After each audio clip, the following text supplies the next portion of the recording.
Okay, so I may not stay calm during this. During this, we will go through the things that Calm does very nicely to motivate you to meditate and the things that it definitely could improve.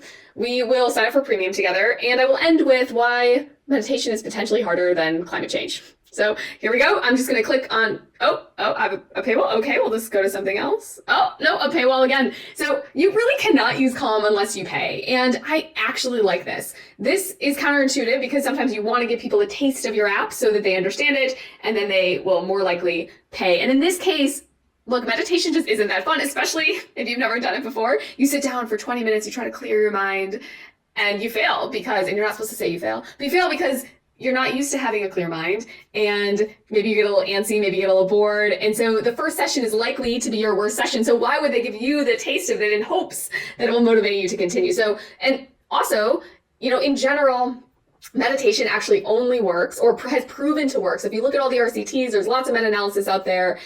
All of them are testing if you're doing it for over 8 weeks. So the minimum study I could find was 8 weeks.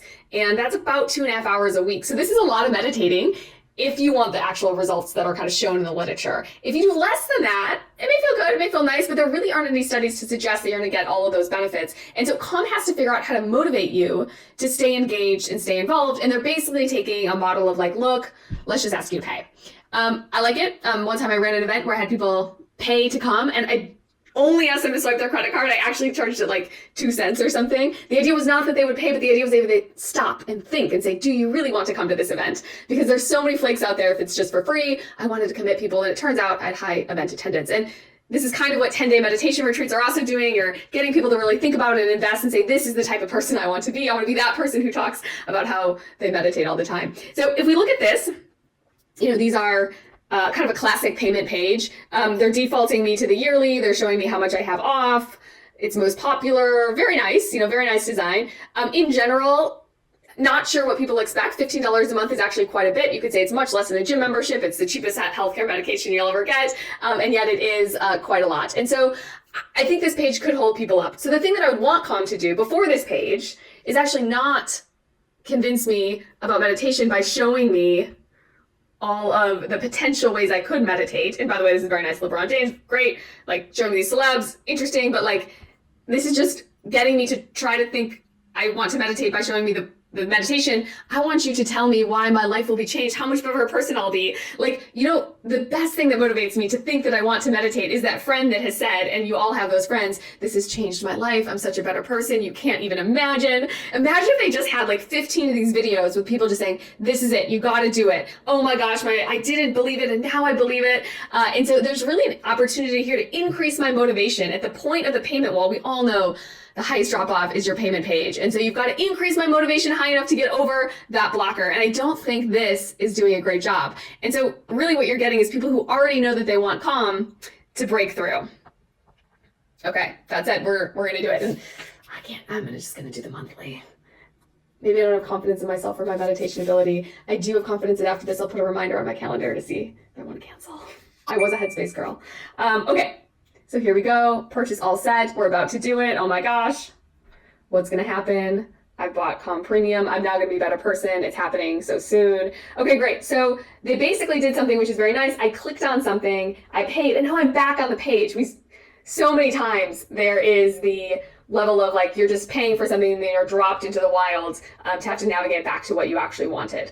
So here it is, Emergency Calm, a meditation to improve immediate relief while overwhelmed or stressed, 3 minutes, 5 minutes, 10 minutes. So a few things here. They now just got me to pay. I'm now going to be a better person. And I have a decision about what to do in this moment. So the question is, am I going to meditate today? Is this what they want me to do? Of course, this is what they want me to do, but they also want me to meditate tomorrow and the next day and the next day after that. And so, here we go. I'm gonna start to meditate. Never show again. What a funny one. Okay, so now we're going to come together. Just kidding. We're going to pause this. We're going to go. So in general, this is the start of my journey. This is not a one and done relationship. If I'm going to get the benefits of meditation, I need to be consistent. I need to be doing it. I need to hold time in my day. And now I'm just going to start. So it feels a little bit like we're rushing into it. I would like more of an intro at some level. So we're going to go back here and everything is going to be front and center. Okay, so I did 5 minutes of meditation. I'm back. I'm a better person. But found that at the very end, they do something nice. Maybe this should be front and center versus share. I like that they have share for free. The counterfactual to everything like that is like, oh, would you charge me for that? And ask me for the reminder. So that's very nice. So basically, this is implementation intentions. If you're going to start a new habit, you have to have intention before starting it. This is part of kind of why habits are so hard, is once you have it, you don't need intention, you don't need to think. But before you have it, you actually need to think. You need intention. And so that means planning it into your day. I'll click morning. Great. We're going to say the most popular time for meditation. Nice anchoring. We'll say set reminder. Wonderful. So the other thing that they could do, and this is what Duolingo does, is basically take a cue from my current behavior. It's like, look, if you're coming in at 4 p.m. on a Thursday, maybe you want to meditate 4 p.m. on a Thursday. And so Duolingo really takes a cue from that behavior. And what they've said is they've tested other times, but the time that is best to send you a reminder is the time that you actually naturally use the app. So they're taking a cue from your first use and then sending you a ping to come back to Duolingo again at that same time, which is very clever, right? It's basically saying, like, we're going to try to fit into your life, and you've given us this massive cue already that this is how we fit into your life. Okay, so now I'm back on the homepage. Calm has a really hard job. It has to motivate me to meditate most days for the rest of my life. If I'm going to get some of the benefits and continued benefits. Very difficult. And so what I wish that Calm would do is swing that motivational bat a little bit harder. It feels like what they're doing is assuming that this amount of choice that they have in the app, which is quite a bit, will motivate me and compel me to keep coming back. And as behavioral scientists, we question that. Normally, what happens is you have a lot of choice, and that does motivate people to be interested. If you just look at the YouTube homepage, there's lots of choice. If you look at after YouTube, they give you multiple videos. And yet the likelihood of choosing something after getting a lot of choice is lower than when you have less choice, typically, for these studies.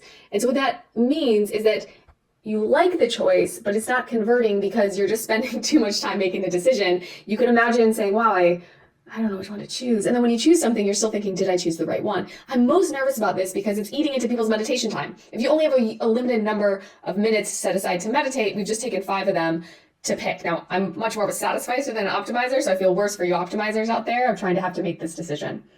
Pro tip, if you Google Sheena Ayer's TED Talk, at the very end of it, she has a pretty sad and powerful story about some of the backfire effects of giving people choice.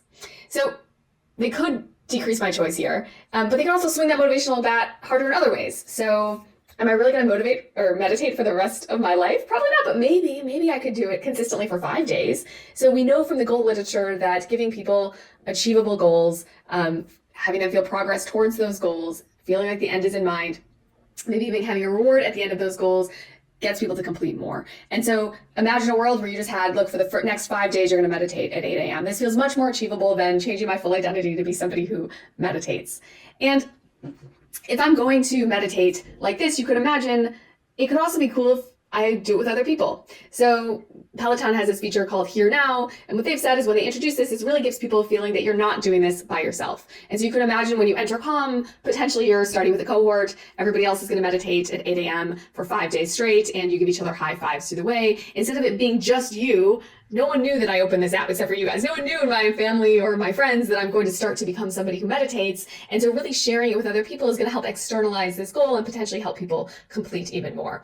And so meditation is difficult, and that is one of the reasons why it's potentially more difficult than climate change, is because there's very little feedback loop. So if I'm going to do something like meditate for 10 minutes, I don't really feel it. Like I may feel a little bit better, but the reality is it's going to take a long time. Same with climate change. If you're going to make one action today, the whole world is just going to have to wait, right? You don't see that immediate feedback loop. Behavior change is much easier when it's more like a light bulb, or light switch, where you turn it on and you see the light go on, and all of a sudden things get lighter. You did that, and you know how to do it again. And so with meditation, that type of feedback loop, and with climate change, just doesn't exist. Not only that, both of these things are just far in the future. So we'll open it up again. Wonderful.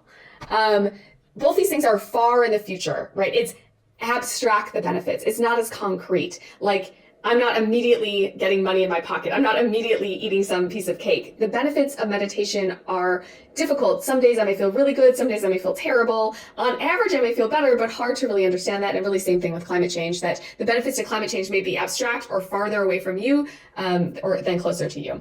And so that's why it's as hard as climate change. The reason why it could actually be harder than climate change is because As an individual, I could make a one-time action with climate change that's just something like, I'm going to buy LEDs and replace all my light bulbs, or I'm going to get a heat pump. And I've really taken an action one time, high motivation, but like has some lasting effect. With meditation, not really. There's not really one, maybe except for a 10-day meditation decision that I could do. Instead, I have to do something every day for a long time. And so this in general is one of the challenges in behavior change, and why meditation may be harder than climate change, and why it's hard for me to be calm.